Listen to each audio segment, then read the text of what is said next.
This will be my first election, and I think the importance of voting probably came from I had a really nice 8th grade US history professor back in middle school, and he really took me through the importance of just the progress that America has come through with the establishment of government and how important it is to really cast your vote, and how far we've come as a country, and we will continue to do that through the process of voting like this upcoming election.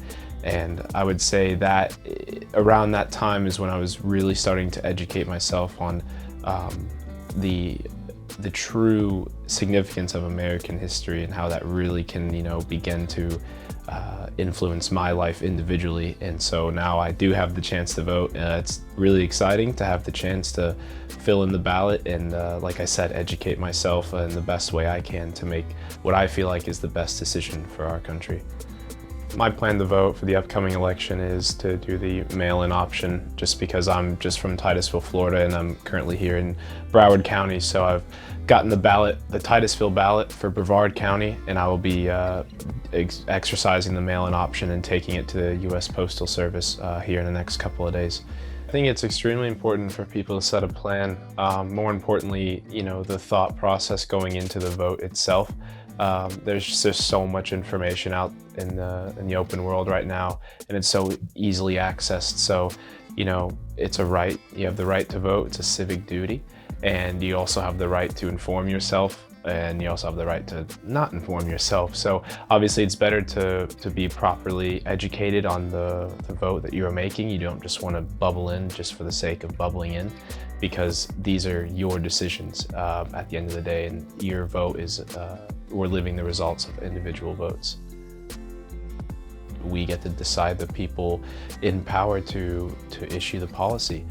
And while that is important, you still have, regardless of the results of the election, you still have the individual rights and freedoms to, live life and make everyday decisions, regardless of who wins. But, this is the individual right, place, and time to cast your vote and have your say in government. It's been established for years and years and years now, and it's part of who we are as a country to exercise our right to vote and decide who gets to put the place in power and who exercises decisions. I think the local elections are extremely important because where you live individually, the town or even just the county, you are every day living the results of those local elections. As people, most people know about the structure of our government, it's very hard for such national policy changes to be made within a 4-year period, but local changes can happen in months.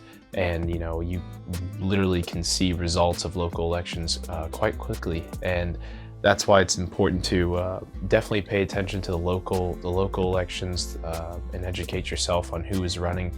I think definitely the biggest thing that, in my opinion, that will get people to pay attention more to presidential is just the media coverage.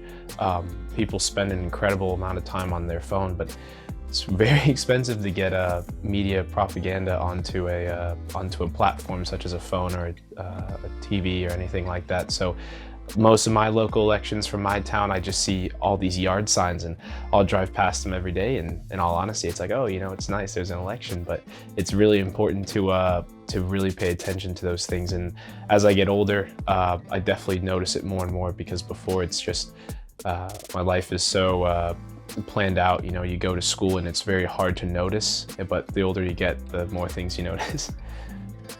The access to information that we have that's free and available is just incredible. I mean, from where we were at maybe 20 years ago, it can just, in the matter of 10 seconds, you can pull up a whole candidate's history and policy issues, and that's incredible.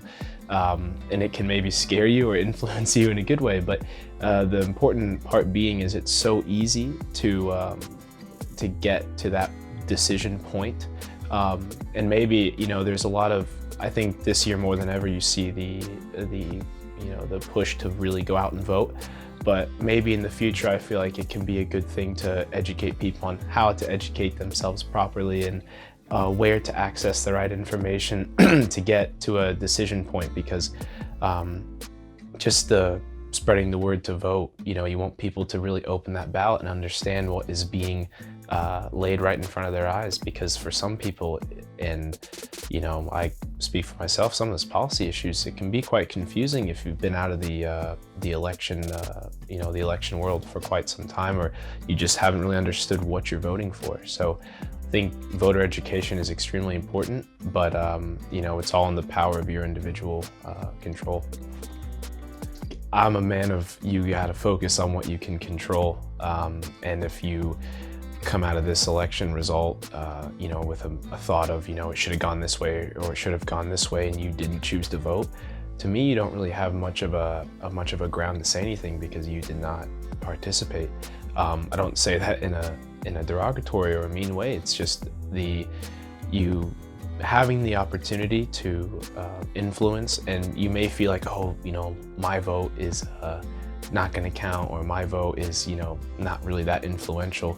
We'll multiply that attitude by millions of people, and you may get millions of people missing out. So the encouragement has to be to definitely vote, and it does matter. But what I would say to people who don't feel that it is important, and if they don't have an opinion after the election, that's totally fine. But if you have an opinion, you didn't exercise your right to vote. So it's hard to converse because you haven't done your part in attempting to vote on election day.